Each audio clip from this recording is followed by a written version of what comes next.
Hi class, real quick, I'm going to show you how to actually start Anaconda. Real quick, if you look on my desktop here, you'll see I have a shortcut. I've got a shortcut to Jupyter. I've got a shortcut to different programs I want to access easily. But when you download Anaconda, the IDE, you go to, if you're in a Windows, I have no idea if you're on a Mac, but if you're on a Windows PC, I'm going to go here. I'm actually going to, it's alphabetized, so I'm going to go to the A's. I'm going to go to, my version is Anaconda, I believe it's 3.7. You see it's the 64-bit.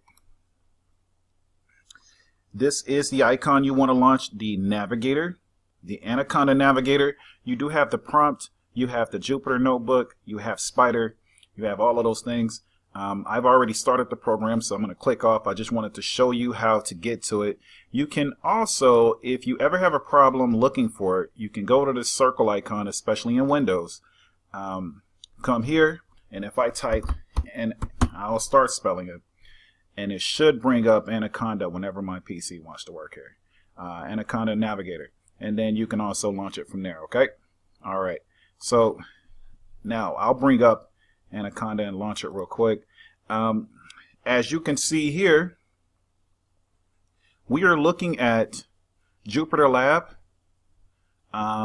This is one type of computing you'll do for the Jupyter notebook and the architecture. This is more than likely the one we'll be working with, and this is actually going out on the web, and it's still a data analysis environment. We also have Spider.